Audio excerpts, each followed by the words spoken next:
सुधीर मुनगंटीवार यांच्या बेताल वक्तव्यावरून गदारोळ. संपूर्ण LGBTQ कम्युनिटीकडून या अपमानास्पद वक्तव्याबाबत तीव्र निषेध व्यक्त केला जात आहे. LGBTQ कम्युनिटीच्या व्यक्तींना सभागृहाचे सदस्य बनवण्यासंदर्भातील बिल सभागृहात मांडले असता त्या बिलावर सुधीर मुनगंटीवार यांनी बेताल आणि असंविधानिक वक्तव्य केल्यामुळे प्रचंड गदारोळ झाला. लैंगिक व इतर अध्यक्ष महाराज हे कोण सिद्ध करेल? तुम्ही सिद्ध करणार आहात? सर्टिफाय कोण करणार? Vice chancellor? की व्हाईस चान्सलर असं घेऊन देईल सदस्य नेमताना की याला समलिंगी संभोगाचे आकर्षण आहे? कोण तुमच्यापैकी की कोण अधिकारी सिद्ध करणार आहे? कोण सिद्ध करणार आहे अध्यक्ष महाराज? कोणीतरी व्यक्ती घेऊन देईल की मी समलैंगिक, मला समलैंगिक संबंध ठेवण्याच्या संदर्भात आकर्षण आहे? कोण सिद्ध करणार आहे? सचिव, मंत्री, राज्यमंत्री? कोण सिद्ध करणार आहे? या वक्तव्यामुळे LGBTQ कम्युनिटीकडून मुनगंटीवार यांचा तीव्र निषेध केला जात आहे. LGBTQ कम्युनिटीच्या संदर्भाने मुनगंटीवार, त्यांचं नावही मला व्यवस्थित येत नाही, त्यांनी सभागृहामध्ये ज्या अपमानास्पद शब्दांमध्ये या समुदायाचा अपमान केला, त्यांची अवहेलना केली, त्यांच्या मानवी मूल्यांच्या अधिकाराला नाकारण्याची भाषा केली आहे, त्याचा मी सर्वप्रथम निषेध करते. आणि त्यांना आठवण करून देऊ इच्छिते की ज्या संविधानाने तुम्हाला सभागृहामध्ये नेऊन उभं केलंय तेच संविधान मला, माझ्या सगळ्या LGBTQI कम्युनिटीला या भारताचं नागरिकत्व बहाल करतं. 2014ला आम्ही अधिकृत ही लढाई जिंकलेलो आहोत. या संदर्भाचे निकष कसे असतील या संदर्भात नालसा जजमेंट नावाचं एक जजमेंट आहे, ज्याचा तुम्ही सूक्ष्मरित्या अभ्यास करावा. विरोधाला विरोध म्हणून काहीही तोंडाच्या वाफा सोडू नयेत, याचा आम्ही तुम्हाला वारंवार निषेध करून त्याची जाणीव करून देत राहू. तुम्ही कम्युनिटीची जाहीररित्या माफी मागावी, नाही तर तुम्ही आम्हाला जिथे दिसाल तिथे तुम्हाला आम्ही काळे झेंडे दाखवू, शाही टाकू तुमच्यावर, किंवा तुम्हाला घेराव घालू. कम्युनिटीला कमजोर किंवा एकसंघ नसल्याचा तुम्ही फायदा घेताय का? आम्ही संघटित होऊन तुमच्या पाठीमागे लागू, एवढं लक्षात ठेवा. भारतीय संविधानाने जे अधिकार तुम्हाला दिले तेच आमच्यासाठी पण आहेत. आणि जसं तुम्ही म्हणतायत ना की कोण प्रूफ करणार गे कोण आहे, लेस्बियन कोण आहे, ट्रान्सजेंडर कोण आहे, तसंच मी तुम्हाला विचारते की तुम्ही पुरुष आहात हे तरी कोण प्रूफ करतं, नाही का? फक्त तुम्ही कुठल्या तरी एखाद्या स्त्रीसोबत विवाह केलाय म्हणून तुम्ही पुरुष सिद्ध होत नाहीत. त्यासाठी पण एखादी सर्टिफिकेट द्यायला पाहिजे. मग ती मुख्यमंत्र्यांनी द्यायचं का, मॅजिस्ट्रेटनी द्यायचं का, राज्यपालांनी द्यायचं का, कुठल्या एखाद्या मंत्र्यासंत्र्यांनी द्यायचं, आता हे तुम्ही ठरवा. जर हे निकष जर तुम्हाला लागू पडत नसतील तर ते आम्हालाही लागू पडू नयेत. आणि कुठलेही LGBTIQ कम्युनिटीच्या संदर्भाच्या निर्णयांमध्ये इंटरफेअर करत असताना तुम्ही विचार करा, ही अशी अपेक्षा बाळगते. नाही तर तुम्हाला या आमच्या सगळ्या संविधानिक लढाईला तोंड द्यावं लागेल. आम्ही तुमच्या विरोधामध्ये मोठं आंदोलन उभं करू. तुम्ही समुदायाची माफी मागा. LGBTI कम्युनिटी संदर्भात तुमचं अज्ञान तुम्ही तुमच्या बोलण्यात दाखवले. आणि अर्थातच तुमची BJP संस्कृती तुमच्या शब्दाशब्दातनं झळकतीये, द्वेषाची संस्कृती. आणि एखाद्याला हिंसक किंवा एखाद्याच्या प्रती असलेली तुमच्या मानसिकतेतली घृणा ही तुमच्या विचारातनं स्पष्ट दिसते. त्या सगळ्या दृष्टिकोनाचा, मानसिकतेचा, विचारधारेचा आणि एकंदर तुमच्या सगळ्या राजकीय अनैतिक विचारांचा मी निषेध करते. कारण की तुम्ही त्या योग्य नाही आहात. तृतीयपंथी समुदायाच्या आत्मसन्मानासाठी आम्हाला तुमच्या विरोधात रस्त्यावर उतरावं लागलं तरीही आम्ही तयार आहोत. आणि याची लढाई आता इथून पुढे सुरू झाली आहे. मुनगंटीवार, तुम्ही आता माफी मागा, नाही तर या सगळ्या गोष्टींना सामोरे जायला तयार राहा. तुमचा अभ्यास LGBTIQ कम्युनिटीच्या संदर्भाने खूपच तोकडा आहे. आम्ही लैंगिक अल्पसंख्याक असलो तरी या देशाचे नागरिक आहोत आणि आम्हाला तुमच्या इतकाच माणूस म्हणून जगण्याचा अधिकार आहे. संविधानाने दिलेल्या आमच्या सन्मानानं जगण्याच्या right to privacy, right to pride या सगळ्या अधिकारांचं अवहेलना तुम्ही केलेली आहे, अपमान तुम्ही केलेला आहे आणि त्याचा मी परत एकदा जाहीर निषेध करते. Shame on you.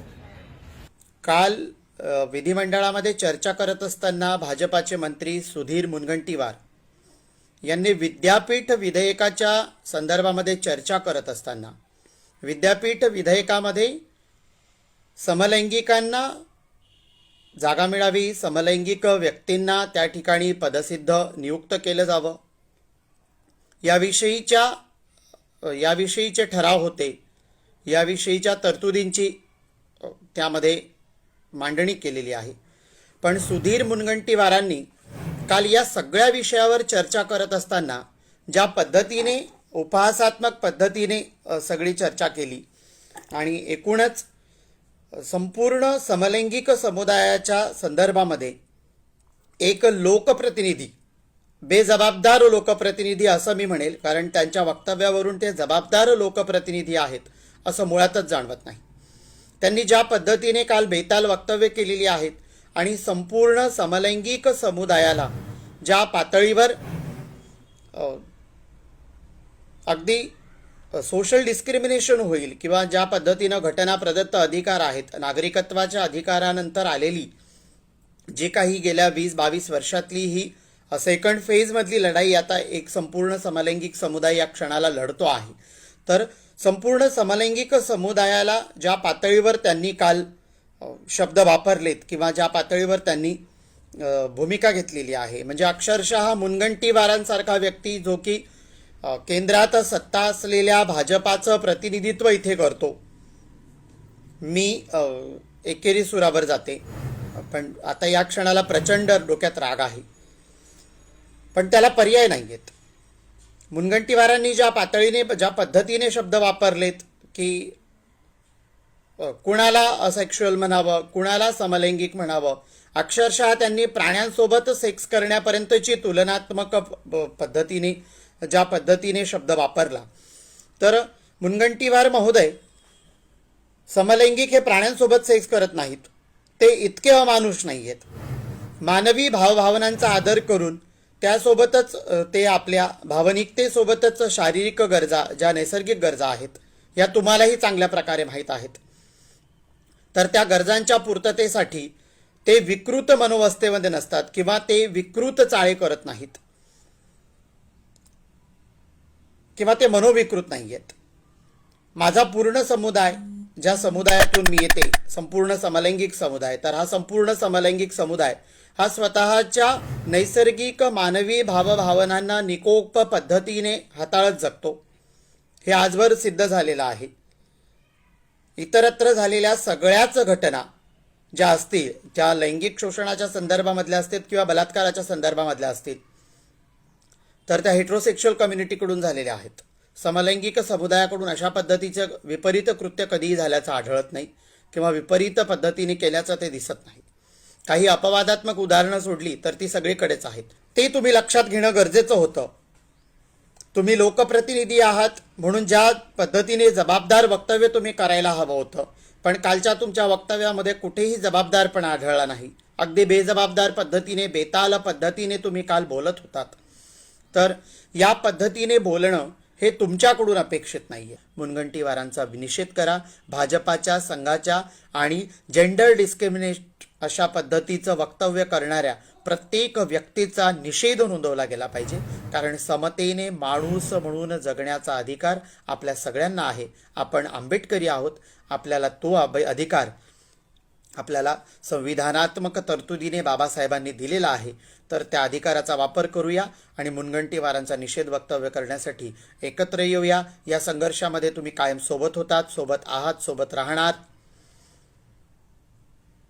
ही आम्हाला खात्री आहे. आपण सोबत राहूया, हा संघर्ष अधिक मोठा करूया आणि हक्क आणि अधिकार आणि न्याय मिळाल्याशिवाय न थांबूया ही ग्वाही आपण सगळे एकमेकाला देऊया.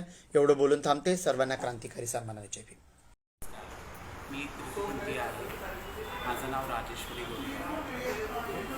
आज मी माझ्या पहिरावावरून तुम्हाला हेच कळेल की मी एक त्रिपुटी आहे, जो की समुदायाशी बिलॉंगिंग करते. आज मी हिजडा आहे. आज माझ्या पहिरावावरून तुम्ही आम्हाला सांगू शकाल का की मी कोणाबरोबर सेक्शुअलिटी किंवा लैंगिक संबंध करते, स्त्रीबरोबर करते, पुरुषाबरोबर करते की अजून कोणाबरोबर करते. मग हे माननीय महोदय मंत्रीजी ज्यांनी आमच्या समाजाबद्दल एवढा संसदेमध्ये गदारोळ घालून जो वाईट शब्द वापरला, त्याने आम्हा तृतीयपंथीयांचा पूर्ण समाजाच्या भावना दुखवल्या गेलेल्या आहेत. कोणीच कोणाच्या पहिरावावरून, कोणीच कोणाच्या वागण्यावरून, कोणीच कोणाच्या लैंगिकतेवरून हे ठरवू शकत नाही की तुम्ही कोणाबरोबर आणि कसा लैंगिक छळ करता किंवा काही करताय. माननीय महोदय स्वतः बोलू शकतात का? त्यांच्याकडे बघून कोण बोलेल का की हे जनावरांसारखं लैंगिक शोषण करत नाहीत? जेव्हा रेप होतात बायकांवरती किंवा पुरुष बायकांवरती जनावरांसारखा रेप करत नाहीत का? मग तुम्हाला नेमकं ह्या समाजामध्ये काय विचारधारा निर्माण करायची की तृतीयपंथी हा टाकून दिलेला समाज आहे का? तर ते कधीच होऊ शकत नाही. तृतीयपंथी हा समाज आजचा नाही आहे, पौराणिक काळापासून तृतीयपंथी हयातीत आहेत. तुम्ही आम्हाला विचारणारे कोण? कृपया करून हे अशी घोरचूक करू नका. आमच्या समाजाला तुम्ही जे हे बोललात हे अत्यंत अपमानास्पद आहे. सगळ्यात प्रथम मी एक भारतीय नागरिक आहे आणि ह्या भारताच्या संविधानाने मला हा लैंगिकता निवडण्याचा आणि माझं आयुष्य मनाप्रमाणे जगण्याचा अधिकार दिलेला आहे. ह्याच्यावरती कोणीही ह्या जगामध्ये काय भारतामध्येच काय कोणीही आमच्यावर बोट उचलू शकत नाही. तेव्हा हे जे काय वक्तव्य केलेलं आहे तेव्हा माननीय महोदयांनी त्याच्यावर विचार करून ह्याच्यावर आमच्या पूर्ण समाजाची माफी मागितली पाहिजे अशी मी पूर्ण आमच्या समाजातर्फे भारतीय संसदेला व संविधानाला विनंती करते की ह्यांनी आमच्या समाजाची माफी मागून आमच्या ज्या भावना दुखवल्या गेलेल्या आहेत ह्याच्यावर आम्हाला तोडगा द्यावा. जे काय सुधीर मनगट्टीवार यांनी स्टेटमेंट दिलेलं आहे LGBT कम्युनिटीसाठी काल, की त्या लोकांना त्या कमिटीमध्ये का किंवा ते कशाला, आणि खूप अभद्र शब्द वापरलेले आहेत. एक बोर्ड मेंबर म्हणून मी त्याचा निषेध करते आणि एक कम्युनिटी मेंबर म्हणून सुद्धा मी त्याचा पूर्णपणे निषेध करते. आणि भारताच्या संविधानानं सगळ्यांना आत्मसन्मानानं जगण्याचा हक्क अधिकार दिला आहे. शिवाय भारताच्या सर्वोच्च न्यायालयानं समलैंगिकता गुन्हा नसल्याचा निवाडा सुद्धा केला आहे. आणि या क्षेत्रात आपल्या चांगल्या कामाचं कित्येक लोकांनी समाजातील आमच्या ठसा उमटवलेला आहे आणि असं अपमानास्पद वक्तव्य त्यांनी केलेलं ह्याचा जाहीर निषेध. नमस्कार मंत्री साहेब, तुम्ही पुरुष असल्याचा दाखला आम्हाला कोण देणार? आमचा लैंगिकतेचा अधिकार आम्हाला सर्वोच्च न्यायालयाने दिलेला आहे. तुम्ही सर्वोच्च न्यायालयापेक्षा मोठे आहात का आम्हाला विचारणारे? माझ्या समाजाचा आणि माझ्या देशाचा अपमान मुनगंटीवार साहेबांनी केला आहे. आणि जर त्यांना ह्या सगळ्या गोष्टी माहीत नसेल, त्यांना सुप्रीम कोर्ट किंवा सेंट्रलमध्ये आमच्यासाठी काय चाललं आहे हे माहीत नसेल, तर त्यांनी समजून घ्यायला पाहिजे. आणि जे वक्तव्य त्यांनी आमच्यासाठी अपमानजनक जे वक्तव्य त्यांनी आम्हाला बोलले, त्यासाठी मी त्यांचा निषेध करते. आणि मी एक किन्नर म्हणून माझ्या समाजामध्ये राहूनसुद्धा मी त्यांचा एक निषेध करते. आणि मला असं वाटते की त्यांनी ह्या सगळ्या गोष्टी समजून घ्यायला पाहिजे. आणि जर समजत नसेल तर लोकांकडून विचारायला पाहिजे की आपल्या देशामध्ये किंवा आपल्या समाजामध्ये एक समलैंगिक किंवा तृतीयपंथी यांचे काय अधिकार आहे हे त्यांनी समजून वाचून घ्यायला पाहिजे. आणि ह्या सगळ्यांना वाचून त्यांनी एक आम्हाला निर्णय द्यायला पाहिजे. मला असं वाटते की त्यांचा जो हा अभ्यास आहे हा बिलकुल एकदम अभद्र आहे आणि फक्त ते आपल्या पैशांसाठी किंवा आपल्या राजस्व नेता बनण्यासाठीच त्यांनी राजकारणामध्ये प्रवेश केला आहे. त्यामुळे त्यांना ह्या सगळ्या गोष्टींची काही माहिती नाही. पण धन्यवाद करते मी सामंत साहेबांचा की त्यांनी आमच्यासाठी एवढं मोठं पाऊल उचललं आहे महाराष्ट्रामध्ये. आणि त्यांनी हिंमत दाखवली की मी बोलू शकते. पण काही नेते आपल्या महाराष्ट्राचे किंवा आपल्या पार्टीमध्ये बसूनसुद्धा आपल्या पार्टीचे लोक काय करत आहे हे जर त्यांना माहीत नसेल तर त्यांनी ह्या पदावर राहायची गरज नाही. आणि मी निषेध करते ह्या सगळ्या गोष्टींचा.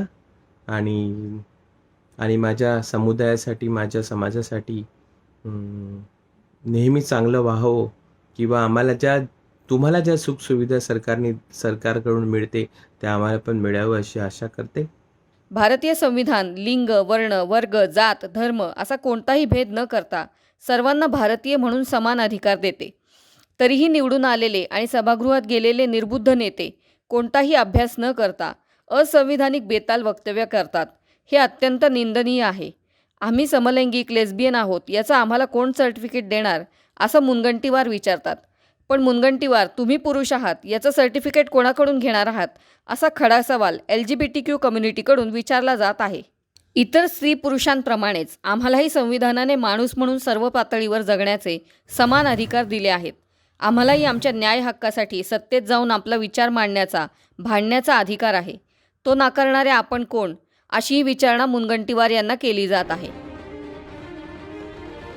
या आणि अशा विविध बातम्यांसाठी एक्सप्रेस महाराष्ट्र चॅनेलला लाईक, शेअर आणि सबस्क्राईब करा. आपला महाराष्ट्र, एक्सप्रेस महाराष्ट्र.